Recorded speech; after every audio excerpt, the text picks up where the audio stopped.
Welcome to what is the last video of the course, Critical Thinking. And today we are just going to try to wrap it all up and hopefully everything fits together and the whole thing becomes clear. And if it doesn't, well, we tried. Remember that what we're trying to do is to be able to tell the difference between someone who we think is totally making up, like this psychic Nikki, who is predicting in 2020, nearly over. So I see a lot of penguins and polar bears leaving the Arctic and dying and coming down for food. Somehow that didn't make the news. Nikki didn't predict pandemics, so seems like an omission. Our flag carrier, our model of the good scientist, Dr. Fauci here, he's predicting next January to be a really dark time for the US unless substantial mitigation is carried out. Well, we shall see. And I guess, our goal is we got two people making two predictions. Why would we think, well, this one prediction is something to be taken very seriously, and this other one, well, actually, we probably want to take that seriously too, but probably not because she says so. So what's up with that? We are trying to explain how scientists come to their conclusions, how they adopt one theory rather than another. One of the people who first kind of put their finger on this was actually Darwin, who in his Origin of the Species, and started to explain this very big theory he's got, kind of explaining everything biological. Proposes what he calls inference to the best explanation. It seems to me that supposing that such a hypothesis were to explain such general propositions, we ought, in accordance with the common way of following all sciences, to admit it until some better hypothesis be found out. Notice he's not saying it's true absolutely forever. He's just saying, well, this is the best we got, so let's run with it. Maybe in fewer and simpler words, and this is coming from a philosopher named Gilbert Harman. Inference to the best explanation is when one infers from the premise that a hypothesis provides a better explanation for the evidence than any other hypothesis to the conclusion the hypothesis is true. And if we were to structure that in the way we have done arguments in this course, we'll have the premise: explanation E is the best explanation of or for X, therefore E is true. And when you formulated it like that, you see that, well, that doesn't seem like all that great an argument, right? You might even be worried that there's a little bit of fallacy of relevance going on here, that because something's the best explanation isn't strictly speaking relevant to whether or not it's true. And so, we should be nervous about that. And then we remind ourselves, oh yeah, this is inductive logic. Nothing's guaranteed. Nothing is for sure. So this fits into our general understanding of what we're trying to do here. We're trying to come up with ways of thinking about these problems that are better than any alternative, but are not guaranteed. And so then we say, okay, great. We're gonna infer to the best explanation. Now we just need to agree what best explanation is. When we have that best explanation, what does that mean? And there's a trivial way of thinking about this that is just frustrating, because of course you'd say, well, the best explanation would be whichever one is true.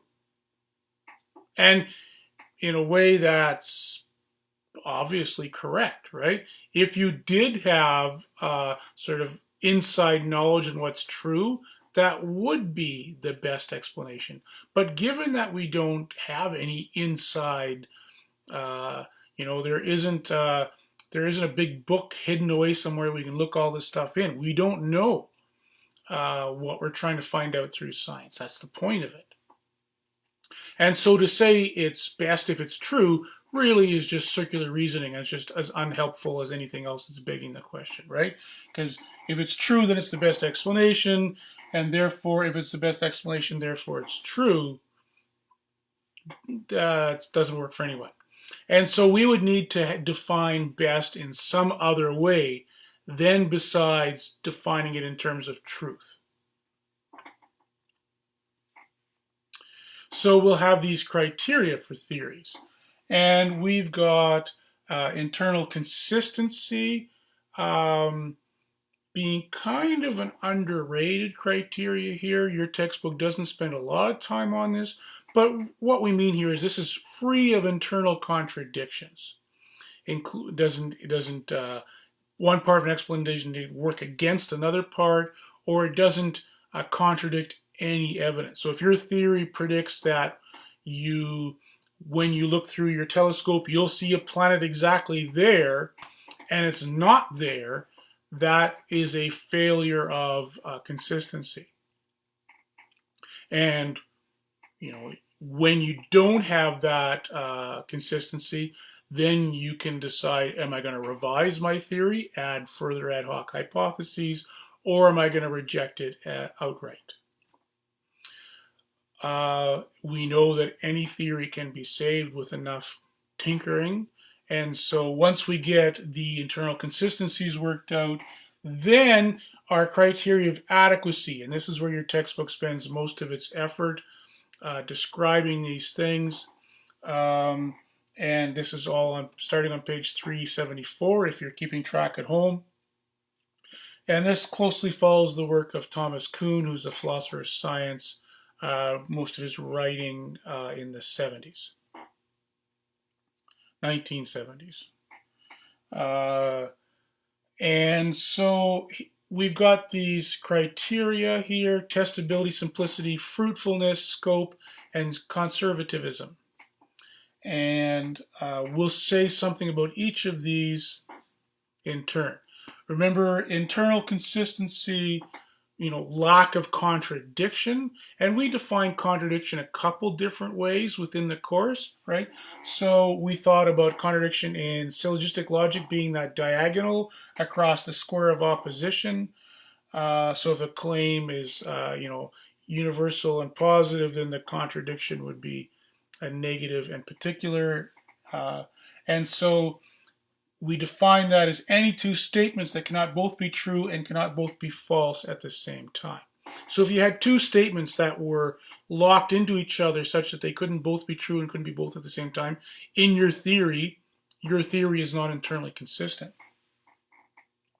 We could also think of contradiction as being in propositional logic, a statement that is false under all possible circumstances. So typically, to find a contradiction in your theory, you would have a conjunction of two different statements, right? So you say, my theory is true because my theory predicts there'll be a planet in exactly that point in the sky, and my evidence includes no planet in the sky. So then you'd have those two things, if you conjunct them together, then and statement, then you'd have false, false, false, false all the way down. That's what we mean by internally inconsistent, meaning it has a contradiction somewhere. So examples of internal inconsistency, right? And we saw one just even a lecture ago when we saw how Karl Popper's falsifiability theory was like everything should be falsifiable. And someone at some point said, okay, Mr. Popper, is that falsifiable? And if he's saying everything is falsifiable and there's one theory, mainly his own, that's not, that's an internal inconsistency. We often think of inconsistencies in something, especially like our favorite police procedural shows, where someone has an alibi, right?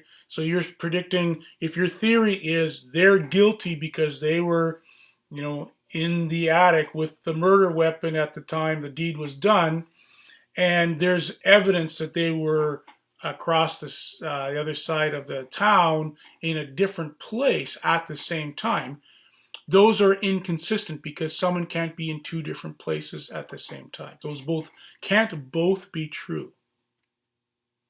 So those are two examples of internal inconsistency. Once we get the consistency sorted out, then it gets interesting, because then we have to look at these other criteria. And the first one we've already spent quite a bit of time on, so I will jump over this quickly. And so this is coming from Popper, and even though we didn't ultimately accept his falsification account, we think that this testability stuff is really important. Oh, I'm sorry, I didn't finish my example before I started this video. So we can think of, what would testability mean? And for amusement, my daughter and I were wondering about, having carefully attended all these lectures, if Tiger could take the exam, and we could say, could Tiger take the exam? And we tried to test that by putting treats out on a grid with the possible answers, and Tiger just didn't participate. She was too smart for that. So, testing the theory Tiger has learned philosophy seemed impossible because she wasn't able to participate in the test. That's so lack of testability in that case.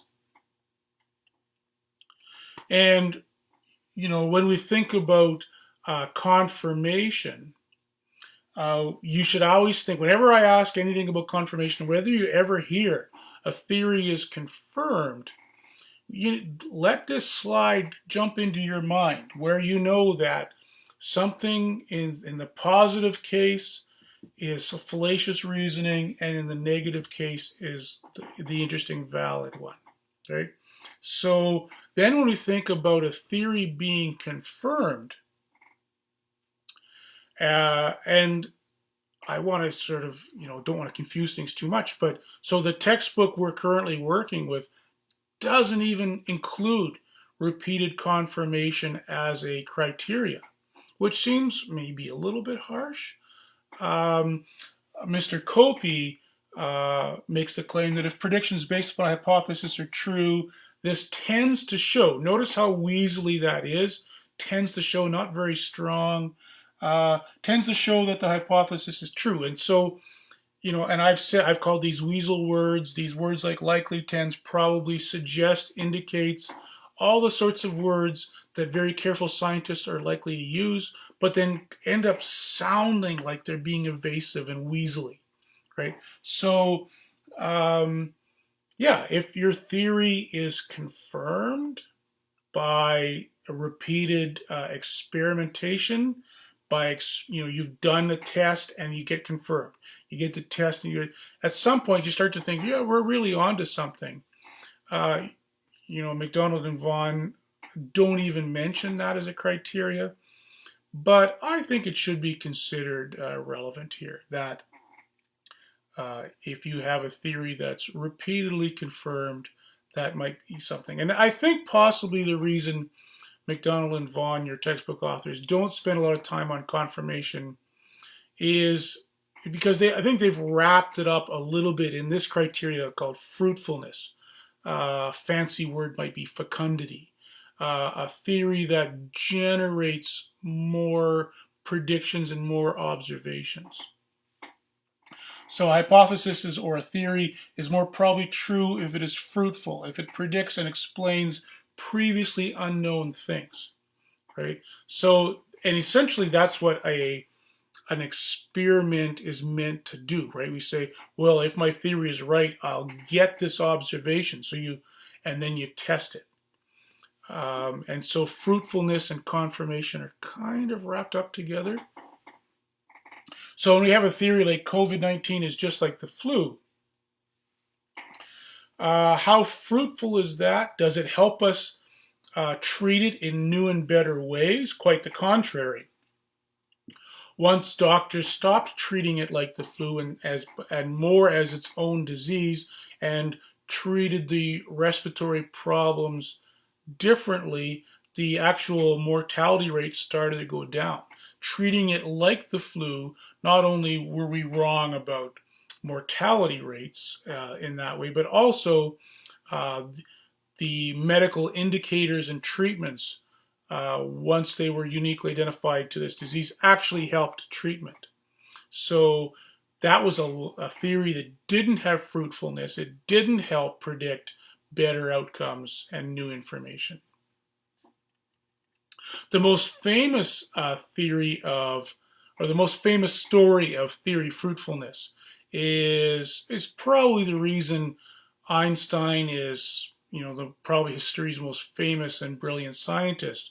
So he made this really bold prediction that gravity would bend light rays and or just bend light, and that seemed at the time like a shockingly bold prediction, and could only be tested under very unique circumstances. Shortly after World War I, almost exactly 100 years ago, or 101 years ago now, I guess, the perfect opportunity to test this arose. And basically, calculations were that if you were on a very specific spot on a ship in the South Pacific, in the right place to observe a solar eclipse, that's when the sun is behind the moon, so that you can see stars that are close to the sun, but not the sun itself. And I'm sorry, this is the best diagram I could find, even though the labels are in German. So, but I think you can kind of figure it out, right? So what we have is, if you're on that ship in the South Pacific and you're observing the solar eclipse, you can't see the sun. The moon is somewhere in between, but you can see a star right next to the sun. But we know, based on all of our evidence and theories about the way the stars appear in the sky, that star actually is behind the sun, and the light from that star would be blocked by the sun to our observational eyes there on the ship. The fact that we can see it is because the rays of light coming from that star are bent by the gravitational field of the sun. And so when England and Germany and the United States put a bunch of scientists on a ship right after World War I to go to the South Pacific to see if that happened, and I've taught this before, I never really thought that this is all in the middle of the 1919 flu, and I don't know if people on that ship got sick or died or anything, or whether they took measures against that. That would be a good history essay to write if you're in a course one day and you need a topic. But that's an aside for today. That very famous, very public. You can't put a bunch of people from a whole bunch of different countries on a ship and send it to the South Pacific and then, not kind of keep it on the down low and only announce it if you get your result, right?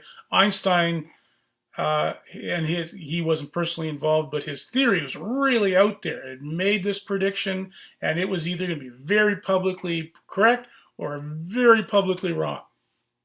And when it turned out he was right, that was a big deal in the news. Probably people were looking for good news. People are dying of the flu. People are, World War I is over and there's misery everywhere. We got some good news. That made a big deal. And that's one reason Einstein is as famous as he is. And remember, though, this is nothing about Einstein's theory was about, this particular star and that particular place in the South Pacific. This is an expected observation if his theory is correct. That's exactly what fruitfulness is. If my theory is true, here's some new stuff that we expect to also be true. That's fruitfulness. Generating new predictions, new theories. Think about Darwin's theory of evolution, right? He was trying to explain specific species in specific places. Turns out his theory explains basically the nature of every species on Earth. What an incredibly fruitful theory that is. Next criteria we're going to talk about is scope. And we thinking here of a broader explanatory scope. If this is explaining more phenomena than alternative hypotheses. And so if you got a theory, is it explaining other things? So you got a theory that your car won't start because your battery is dead. And you, oh yeah, that explains why the radio isn't working properly. And it's not charging my phone when I plug it in. And turns out the lights aren't very bright either, right? You start explaining a bunch of stuff. You go, this theory is really onto something. We should probably explain what we mean by scope. And, the definition given before is, kind of complicated because it uses this big university word phenomena, which philosophy uses that word kind of in a specialized way to mean any object, fact, or occurrence perceived or observed. We think about phenomena being in the experience of the person, not necessarily out there in the world, right? And that's exactly what you're trying to explain. You're trying to explain, why did I see it? Or why do I believe it to be true? That's the phenomena you're trying to explain. And so we might want to just have a better definition being a theory has greater scope if it explains more diverse observations. Notice this diversity here too. We want to make sure we're not explaining the exact same thing over and over and over again. A theory that explains why birds of many different species have certain shaped beaks is much better than a theory that explains only why your particular parakeet is the way it is, right? And the fact that you'd observe your parakeet every day, those aren't new observations in the way that getting out into the world and seeing birds in different places from different species at different times of year, domestic and feral and large and small. You want lots of diverse observations. That's what we mean by scope, opening up your observational opportunities. We did simplicity already, so I'll just remind you of our good friend Occam here. And that plurality should not be posited without necessity. Don't think of more things rather than less, right? So all things being equal, the simplest explanation is the best. A physical theory, these are both quotes from Einstein, by the way. A physical theory should be as simple as possible, but no simpler, right? Which is good advice, but probably harder to do in practice than you'd think. But prefer a simple explanation when possible. And by simple, of course, we mean fewer causes, factors, or variables. Not necessarily easy to understand. Let's face it, Einstein's theory is not easy to understand, but he is not inventing more things in order to make his theory work. So, some examples of simplicity. Suppose we're trying to explain a student failing a statistics test. And one of our theories is the student didn't understand the material, or a second theory that malicious textbook publishers put wrong answers in the study guide in hopes of sabotaging future statisticians, clearing the field for them to keep their jobs. Which of those theories is simpler, right? Well, You don't have to bring in all these other people and their maliciousness of their intent and so on. And this very complicated long-term plan that they've got. None of that is necessary with the first explanation. Is the second explanation impossible? Certainly not. But we would prefer the first one just because it has fewer causal factors that needed to believe it. A theory that had some people excited early in the COVID era was this gentleman who proposed, he's an astrobiologist who had this idea that the virus was from a comet and a piece of space rock may have fallen to Earth during a fireball event over China in October 2019.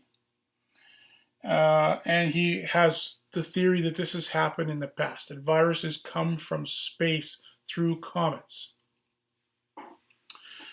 If we're just looking at simplicity alone, boy, that seems like a little bit out there, doesn't it? You got to believe that these comets have viruses on them, that viruses could survive re-entry in the Earth's atmosphere when, that's pretty hard. It gets kind of hot when you hit the Earth's atmosphere at hundreds of thousands of kilometers an hour, or however fast you're traveling. And even if it hits the Earth's atmosphere going no fast, by the time it's fallen to Earth, it's going really fast, right? So that's tough. So I don't think that's a very simple theory. The last criteria is this conservativism. Now this one's needs a little bit more explanation. We tend to think of theories or hypotheses being more probably true if they're consistent with our other well-established beliefs. And so when you think your car won't start because your battery is dead, fits in with what you believe about electricity and the fact that batteries do go dead and cars needing a charged battery to start and so on. You've got all these antecedent assumptions about the way cars work. And whereas the theory that your car won't start because it's possessed by demons who are trying to thwart you doesn't fit as well with our theories about cars, right? And quite frankly, our theories about the existence of demons and so on. So the theory that fits better with your other beliefs tends to be preferred. But, and you're probably thinking, wait a minute, haven't we sometimes had a history of not accepting new theories because they didn't fit and that not working out very well? Haven't we sometimes burnt people at the stakes for proposing new theories that turned out to be right, and yet, we didn't appreciate that very much? Exactly. That is a huge problem here. I think this also kind of explains what we see around us when we watch people try to think through problems, right? So if people have other crazy beliefs, whether they believe, as apparently around 50 million US citizens believe that Donald Trump really won the election, or many people believe that COVID-19 is a hoax. Fewer, but not insignificant number of people believe the Earth is flat. I wish we were back in the days when Earth being flat was the wildest, craziest conspiracy theory that we could come up with in a class discussion a couple of years ago. Some people believe unicorns are real. If you have those beliefs, some other theories are going to be really hard to bring in, right? If you've got a theory that COVID-19 is a hoax as an important part of the way you perceive the world, people talking to you about the effectiveness of vaccines is not going to fit with that. And so, now, is this good or bad? What this is going to tend to do is people who have better, more consistent, higher quality beliefs are more readily able to accept new, good, high quality beliefs. If you've got some sort of set of beliefs that are a little bit out there, you're probably going to actually drift off in that direction even more. And so now we could think of this as being in trouble, right? Because there are people who believe that the Earth is flat, and so and I got this slide from someone who was basically going to rework mathematics in order to justify his flat Earth theory. Okay, so I've got this really sincere, very ardent position that the Earth is flat. I'm not so attached to mathematics, so I'll boot that out of my belief system and bring in some new math. I perceive that as a dangerous way to go, but that person is practicing conservatism in exactly the way that I think that person should, given his, the strong evidence that mathematics is pretty well worked out, that if you get contradictions in your physical calculations, you should probably throw out your flat Earth and keep your math.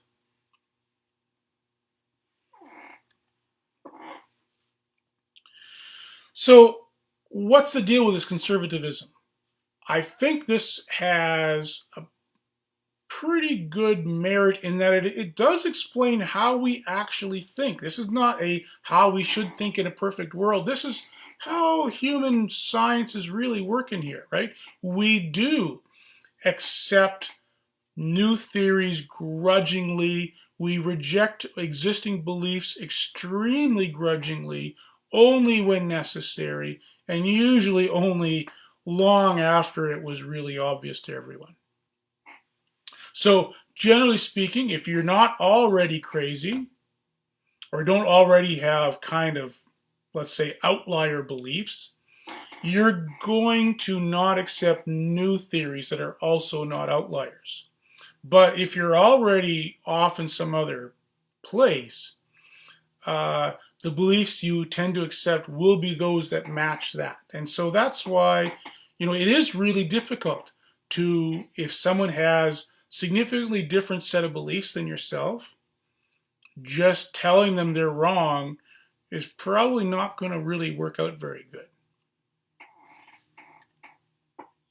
So, summary, we've got these criteria, and we think when a theory has a bunch of this really great stuff, then we think it's a good theory. Why? What would justify that line of thinking? And it's this. And there's Hume kind of, reminding us that this is induction stuff. We think these criteria, these virtues, make good, strong theories because in the past, theories that have had these criteria have tended to be the ones that have been borne out by further analysis and testing, right? The beliefs you have currently right now are the ones that have tended to have these criteria. And so if it works in the past, it'll work in the future. And there's Hume saying, wait a minute, that's induction, right? It's our past experience justifies our future acceptance of similar theories. Is it perfect? No. Is it the best we've got? Apparently so. So, a few quirks that we need to be aware of. You've got two theories, and you're being asked, which do I prefer? You could have, and the simple answer is, well, whichever one has the most of the criteria we've been discussing today. But you could have problems with that. One is you could just have a straight out tie. Well, I think both of them are equally good. What do you do? Do we think that some of those criteria are more important than others? Would I or would you prefer, say, simplicity to conservatism? You will happily accept a new theory if it's nice and simple. Other people would have the exact reverse preferences. And there's no obvious way to rank these criteria. Furthermore, even if you could rank them, we can't quantify them in any obvious way. Is there an agreed upon measurement for how simple something is? Not really. How conservative it is? Not really, right? So there's no obvious measurement here. And it's tempting to, or maybe dangerously likely to sort of give up here. Hear me out. I think this inference to the best explanation is a good explanation of scientific method just because it has these possible problems. We know that quite regularly and for periods of time, well-informed, serious people have been engaged in disputes about which theory is best. We don't always know which theory we should prefer. If our account of scientific rationality didn't explain why you should sometimes get caught in these apparent ties between different theories, I think that would actually be a weakness of your explanation. We're trying to explain how science really works. And if our theory doesn't explain or doesn't predict that occasionally scientists aren't going to have what they need to make a clear single preference, then our theory would probably be inadequate. So what should happen when two theories or perhaps even more theories appear to be equally meritorious for these criteria? Well, actually at that point, you should start designing more experiments to find that case where a theory makes a prediction that the other theory does not, and then you run the experiment to see if you get the observation or not.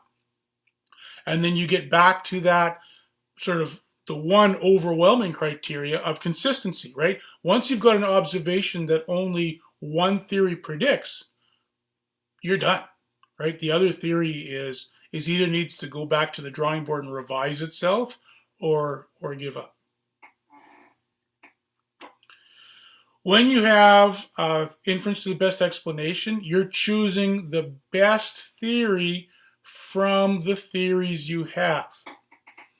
It's not unexpected that you'll wake up tomorrow morning and there'll be a new, better theory for what it is you're trying to explain, right? So every theory that we have could be superseded by an even better theory. And so that explains why all of our language about induction is guarded and cautious and tentative, right? We're going to say maybe, probably, likely, instead of proof and certainty. We're avoiding those claims. This is never going to be valid. This is going to be, if we've done everything right, we've got good observations and strong explanatory power, nice fruitful theory, consistent with our other beliefs and so on. This seems like a pretty good theory. None of that is proof. So how do we put all this to use? How do we apply this? So imagine that we went down to the carnival and back when there were such things, and we saw an astrologer and she dealt out the tarot cards or whatever her method was, and she predicted that you would hate critical thinking. And at this point in the course, you're realizing, oh, there's an exam in a week. I hate this class. Seems like your astrologer was right. Seems like that confirms the theory she's using to make these predictions. Doesn't that mean astrology is a good theory? Well, what do we think about that? What's our criteria? Is it internally consistent?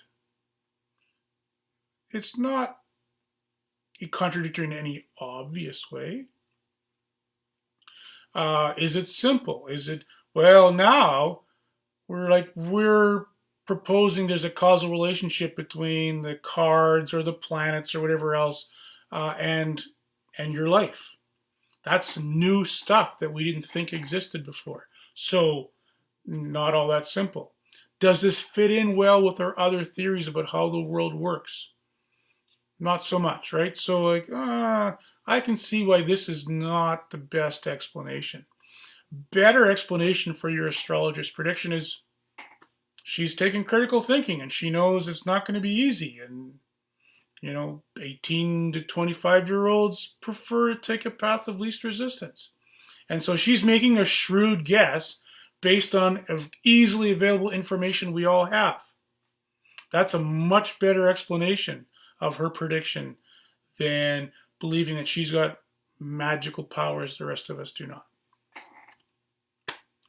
When you're trying to explain a crime, the way Sherlock does in those famous books, Sherlock says Moriarty being the murderer would explain his fingerprints on the weapon, the victim's blood on his jacket, the assumption that any of the... Okay, so we've got two things we're explaining. The assumption that any of the other suspects has committed the murder leaves us without an explanation of these traces. Moriarty must be the murderer, right? So the scope of explanation here is greater than the other competing theories. This is a fruitful, nice, scoped out theory. We like this one better. Generally speaking, if you are either defending or prosecuting a legal case, you do not want to leave issues unexplained. Juries don't like loose threads. Makes for a good podcast, though. Let's talk about Nikki. So Nikki made a bunch of predictions. These are predictions for 2019, and I think some of these were for, these are 2019 predictions. Bushfires, wildfires in Australia. I mean, it's hard to think back that far now, but yeah. Protests and riots worldwide. Yeah, we got that. Earthquakes in Alaska and British Columbia. Think so. Widespread flooding in Romania. Typhoon hitting Australia. Many shipwrecks found. A monster storm in Shanghai and Hong Kong. Protests in Rome, Italy.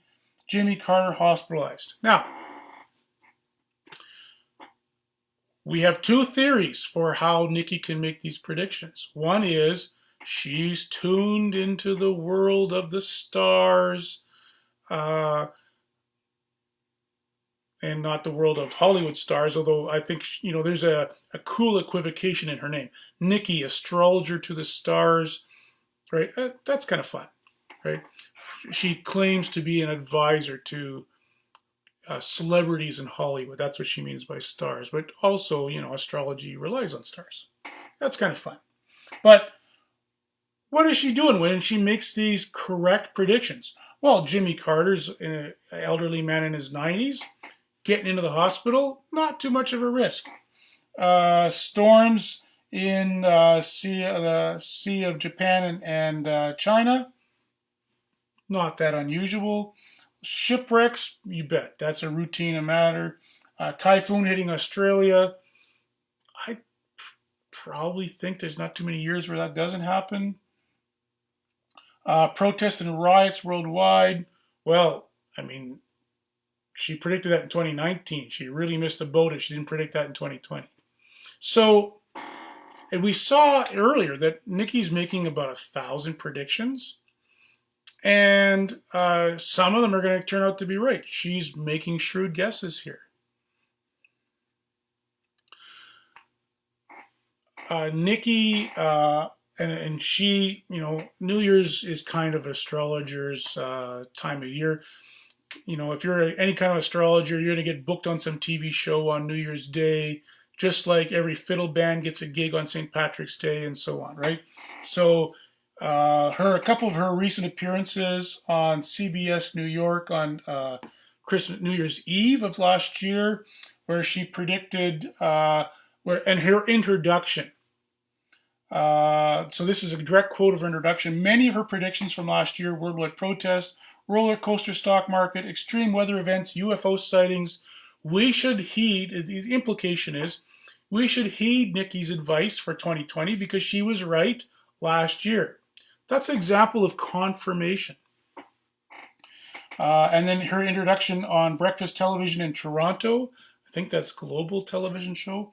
After her exciting on-par predictions in 2019, Psychic Nikki is back to give us a first look at what to expect for the upcoming year. Okay, so we're being told confirmation means reliability. What do we think that means? And I think what we've learned in the course is it doesn't mean that much.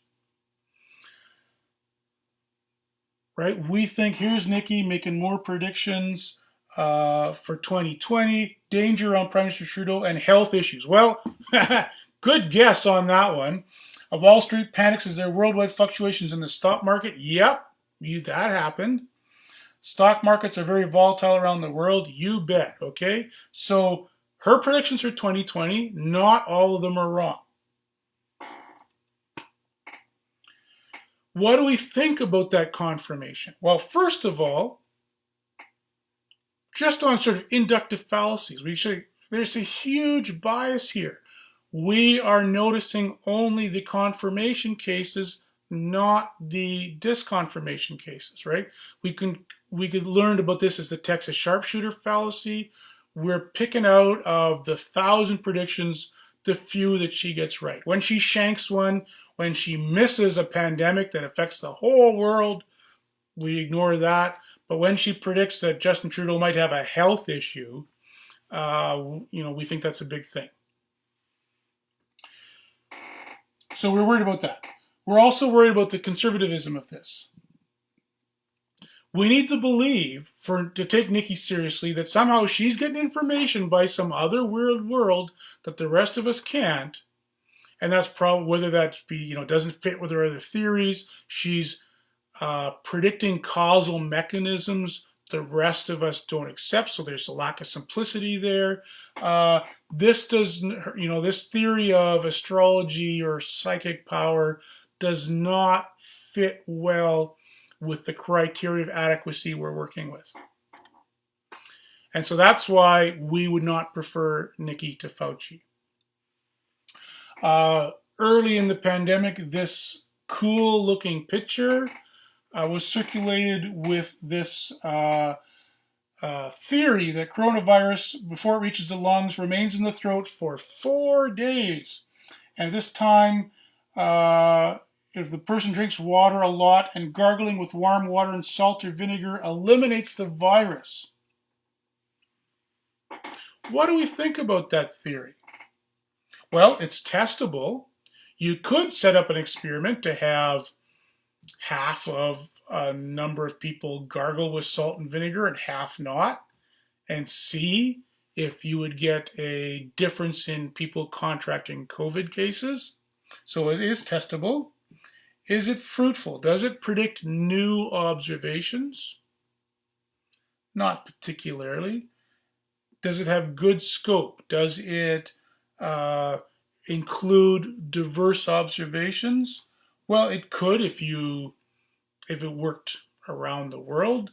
Doesn't seem to make predictions about other viruses or anything else. So that's kind of maybe a 50-50. Is it simple? I don't think it's proposing anything new here. So does it fit well with our other theories? So you might go to a person who's an expert in infectious disease and say, is this how viruses work? Is this what's going on with viruses in general? And they would go, no.